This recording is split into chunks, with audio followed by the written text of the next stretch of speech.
Look, I know these decisions are hard sometimes, and if you're anything like me, honestly sometimes debilitating just a little bit. Thus I recommend you sub to my channel so we can help each other get through these tough times and these decisions together. So the iPhone pretty much has these three different main sizes, and I'm just grouping the base iPhone 13 with the Pro since they're kind of similar in size. And the thing is, each one of these sizes can be and have been more appealing to me in different stages of my life. So I wanted to break down in this video my understanding of the sizes and what I liked about them, what I disliked about them, and just overall what I thought about them. Let's first start with the smallest of the bunch, which is the Mini. The Mini is a very polarizing phone, needless to say. You're going to find people that either just love it and they just get it, and it fits in with their life and it's like the best thing that ever happened to them. And then you have the other side where people just don't understand it. That's too much. And they believe it really shouldn't have even existed in the first place. It was a mistake by Apple. So let me walk you through my experience of the Mini. So when I first got the iPhone 12 mini, and the 13 mini is pretty much the same thing when it comes to form factor, I was excited at first. It was novel. It's a new size Apple brought out after so many years. We haven't seen anything like it. And I went in thinking, maybe this will distract me less. Maybe I will disconnect from my phone more.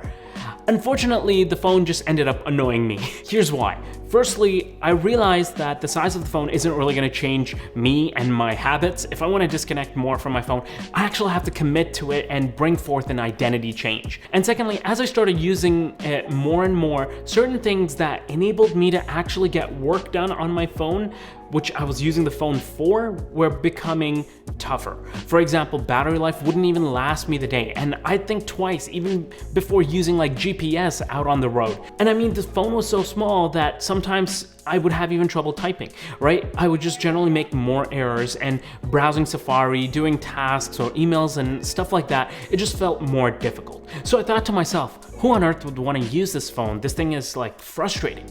And then I gave it to my wife and she absolutely loved it. She got rid of her bigger phone and she has no issues with it. It was perfect for her. So at the end of it all, I came to the conclusion that it's a great phone if it works for you. It just wasn't my thing, but I mean, it can work for you. So that's my story on the Mini. Next, let's talk about the middle child, which is the very balanced iPhone 13 and iPhone 13 Pro. Now, this is probably the phone for most people. It's a great size. It doesn't feel too overbearing to use. It's easy on your hands and your pockets. And this is actually the phone I gravitated to the most initially when I first got it. You see, in previous years, Apple has differentiated the iPhone Pro from the Pro Max lineup. The Max usually got slightly beefier specs, usually in the camera department.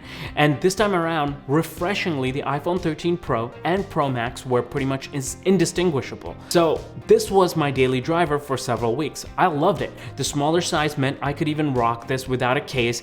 I just felt more in control when I held the phone. I could even throw it around and it just felt right in my hand, in my pockets. I could one-hand it and I could actually reach different sides of the phone with one hand. So it was all beautiful and fairy tale-y, and I absolutely loved the phone, and I was like, you know what, this is my daily driver. Well, until I started using the Max for this video. Like, the Max is not the right phone. The Max is absurd. It's freakishly large. You don't feel in control holding it. Your pinky literally feels like it got run over by a car every single day at the end of every day, and it's like you're carrying a dinner plate in your pocket. But why then, when I saw you, I couldn't take my eyes off it? I'll do anything for you. Every time I use this, the screen literally pulls me and sucks me right into the experience, and I just want to snuggle up and build a home with it. Experience on the Max honestly just feels so much nicer than the other phones. Everything on Instagram feels almost lifelike. Tons of real estate to experience a video on YouTube, on the go, or at home. The extra space is handy when it comes to researching things and like using Safari and just checking your emails or doing tasks. And to be quite frank, I think this has a lot to do with the fact that my phone right before this was the Galaxy Z Fold 3. I fell in love with that thing and the big screen and everything, and then when the iPhone 13 and the iPad mini came out, I thought, maybe I could replicate the Z Fold 3 with, just carrying the iPhone 13 Pro, not the Pro Max, and the iPhone mini, and kind of just dual wield them. Kind of just make my own version of like a foldable within the iOS ecosystem. But the iPad mini has its own quirks, and that's for a separate video that's gonna come out soon.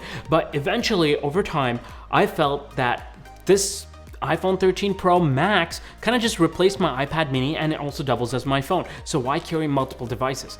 Despite this phone's flaws, not to mention I have to use a case with it because I've tried using this caseless and it's just so slippery and unwieldy, and like the corners just like dig into my hand because it's just so much bigger. Even then, the experience of using this phone with the glorious Super Retina XDR display with ProMotion, the force was just too strong for me to resist.